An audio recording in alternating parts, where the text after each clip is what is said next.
पार्वती प्रियपुत्राय गणेशाय नमो नमः। নমস্কার, সকলকে স্বাগত।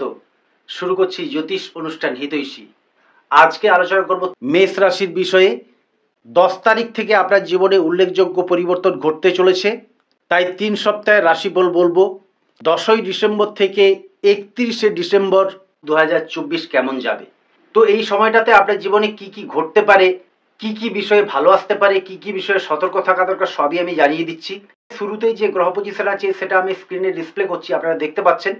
আপনার রাশিপতি মঙ্গল বর্তমানে নিচস্থ হয়ে চতুর্থভাবে অবস্থান করছে।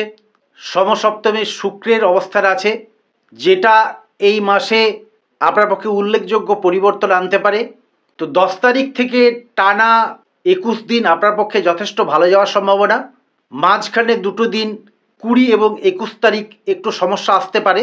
তবে এই মাসে অন্যান্য গ্রহের পজিশন যথেষ্ট ভালো থাকায় আপনি নানান যোগাযোগ এবং বেশ কিছু সুখের মুখ দেখবেন। তো ডিটেলস আলোচনা করব, বিদ্যা, কর্ম, বিবাহ, ব্যবসা সমস্ত বিষয়ে আলোচনা করব। প্রথমেই জানিয়ে রাখি স্বাস্থ্য সম্বন্ধে। স্বাস্থ্য এই সময়টাতে তুলনামূলক ভালো থাকবে। যদিও মঙ্গল নিচস্থ, তবে চতুর্থ থাকায় ঋত স্বাস্থ্যের পুনরুদ্ধার ঘটবে। যারা শরীর নিয়ে কোনো সমস্যায় ভুগছিলেন তাদের দুশ্চিন্তা লাঘব হবে। এছাড়া চতুর্থ পঞ্চম অধিপতি শুভ থাকায় বিদ্যার্থীদের পক্ষে যথেষ্ট ভালো সময় থাকবে। নতুনভাবে কোনো লাইন, নতুনভাবে কোনো কর্মের যোগাযোগ, গৃহের কোনো কর্মে মনোনিবেশ করতে পারেন, যেটা আপনার পক্ষে পজিটিভ হবে। গৃহের কিছু শ্রীবৃদ্ধি হতে পারে, গৃহ নির্মাণ, গৃহ কেনাবেচা ইত্যাদি, সেটাও আপনার পক্ষে ইতিবাচক হবে। বা ভালো গৃহ পরিবর্তন, অর্থাৎ বাড়ি ভাড়া নিয়ে যারা থাকেন তাদের গৃহ চেঞ্জ হলো এবং সেটা আপনার পক্ষে পজিটিভ হলো, সেইগুলো হবে। সুতরাং বিদ্যা, গাড়ি বাড়ি এবং পারিবারিক কিছু কিছু ক্ষেত্র আপনার পক্ষে ভালো থাকছে। মানসিক ক্ষেত্র যথেষ্ট ভালো থাকবে। সন্তান বিষয়ে যারা দুশ্চিন্তার মধ্যে ছিলেন, মাঝখানে কিছুদিন সন্তানকে নিয়ে আপনাকে খুব চিন্তান্বিত হতে দেখা গিয়েছিল, সেটা কিন্তু কেটে যাবে। অর্থাৎ আপনার সন্তান বিষয়ে দুশ্চিন্তা লাঘব হবে, সন্তানের উন্নতি হবে, তার স্বাস্থ্য, লেখাপড়া বা তার ভবিষ্যতের কোনো কর্ম, সেক্ষেত্রে অনেক যোগাযোগ পেতে পারে। অর্থাৎ সন্তান ক্ষেত্রটা শুভ থাকছে। কর্মক্ষেত্র যথেষ্ট ভালো থাকবে, কর্মক্ষেত্রে তেমন কোনো অশুভত্ব আপনি পাবেন না। এবার কর্মক্ষেত্রের আরো প্রসাদ, যেটা অর্থাৎ কর্মে যদি কোনো পরিবর্তন হয় বা কর্মে কোনো নতুন যোগাযোগ হলো, সেটাও আপনার পক্ষে শুভ হবে। কর্মে প্রমোশন হতে পারে, অর্থাৎ কর্মক্ষেত্র কিন্তু ভালোই দেখা যাচ্ছে। এবং সেটা 10 তারিখের পর, তখন থেকে আপনার কিন্তু কর্মক্ষেত্র আরো ভালো হতে থাকবে। আপনি ভাগ্যের একটা বল পাবেন, অর্থাৎ ওই সময় আপনার সৌভাগ্যের উদয় হবে। সেটা বেশ কিছুদিন থাকবে। এর থেকে আরো ভালো থাকার উপায় কি, সে বিষয়ে আমি উল্লেখ করব। বাকি যে বিষয়গুলো সেটা আমি উল্লেখ করি। বিবাহের ক্ষেত্রে যাদের বাধা চলছিল তাদের কিন্তু বিবাহের যোগাযোগ আসবে। সেটা ম্যাচিওর না হোক, পরবর্তীকালে হবে, কিন্তু সেটার কথাবার্তা পাকা হয়ে যেতে পারে। এমনকি যদি কারো ক্ষেত্রে বিবাহের বাধা হয়ে বিবাহ ভেঙে গিয়েছিল বা যোগাযোগ আসছিল না, সেগুলো আবার নতুন করে শুরু হতে পারে। যারা প্রেম বা অ্যাফেয়ার ইত্যাদি সম্পর্কে জড়িয়ে আছে তাদের পক্ষে সময় মোটামুটি ভালো থাকবে। ব্যবসা ক্ষেত্র আপনার শুভ অশুভ মিলিয়ে চলবে। যারা শেয়ার ট্রেডিং, অনলাইন ইত্যাদি ব্যবসায় জড়িয়ে আছেন তারা কিন্তু এই সময়টা একটু সতর্ক থাকবেন, বুঝে শুনে লগ্নি করবেন এবং অধিক লগ্নি করার ব্যাপারে কিন্তু ভেবেচিন্তে কাজকর্ম করবেন। দর্শক বন্ধু, আপনাদেরকে বহুবার বলেছি, রাশিফল মানে হচ্ছে গ্রহ নক্ষত্রের অবস্থান অনুযায়ী তাদের প্রভাব, এবং সেটা আগে ভাগে আমরা উল্লেখ করে আপনাদেরকে জানিয়ে দিতে পারি, যার ফলে আপনারা সতর্ক থাকতে পারেন অথবা ভালো দিনে কাজগুলো করতে পারেন। যাদের জন্মকালে ভালো সময় থাকছে, শুভ গ্রহের পজিশন আছে অথবা শুভ গ্রহের দশা চলছে বা শুভ অধিপতির দশা চলছে, তাদের ততটা বেগ পেতে হবে না। কিন্তু যাদের জন্মকালীন গ্রহ পজিশন বা বর্তমান দশা যাদের খারাপ চলছে, তাদের একটু অধিক মাত্রায় সতর্ক থাকা উচিত। আর গ্রহ নক্ষত্রের প্রভাব মনে হচ্ছে ঠিক আবহাওয়া দপ্তরের পূর্বাভাসের মতো। যেমন ধরুন কোনো ঘূর্ণিঝড় হলো বা কোনো নিম্নচাপ হলো, সেটা যদি আবহাওয়া দপ্তর আমাদেরকে সতর্ক করে দিতে পারে, তাহলে কিন্তু আমরা আগে ভাগে জেনে অনেক দিক থেকে, অনেক বিপদ থেকে মুক্তি পেতে পারি, ঝঞ্ঝাট এড়িয়ে যেতে পারি।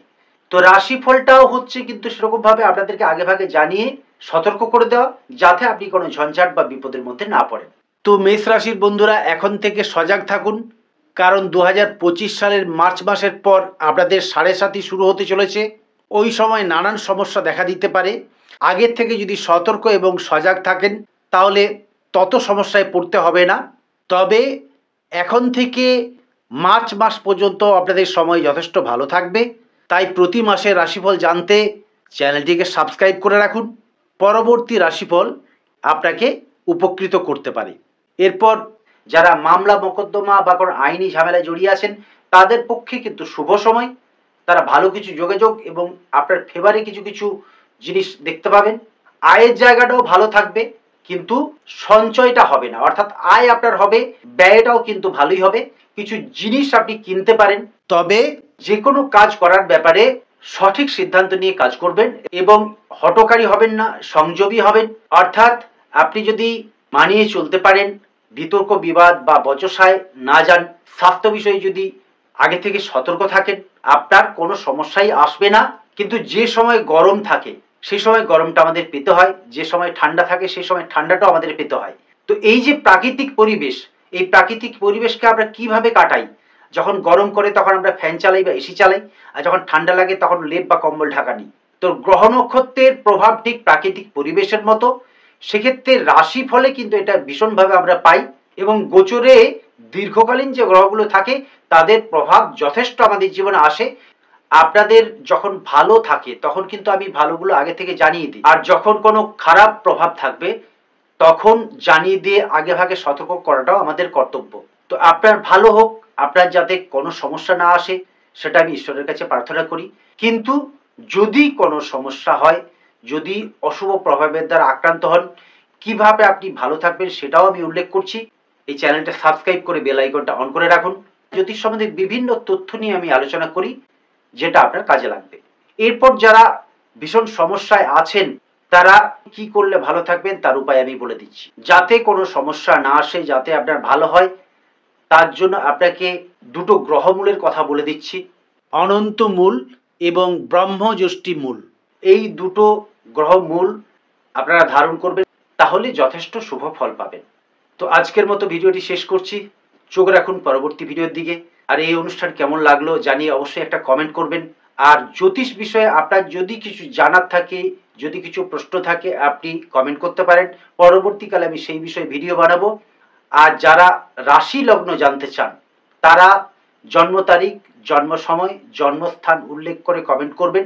আমি রাশি এবং লগ্নটা বলে দেবো। কিন্তু নির্দিষ্ট কোনো প্রশ্ন এবং ব্যক্তিগত বিচারের জন্য আপনারা হোয়াটসঅ্যাপ নাম্বারে মেসেজ করতে পারেন। অনলাইন কনসালটেশনের ব্যবস্থা আছে। তো এই ছিল মেষ রাশি বা মেষ লগ্নের বিষয়ে আলোচনা। খুব শিগগিরই আপনাদের বিষয়ে বার্ষিক রাশিফল প্রকাশ করব। আজ এই পর্যন্তই। সবাই ভালো থাকুন, সুস্থ থাকুন। নমস্কার।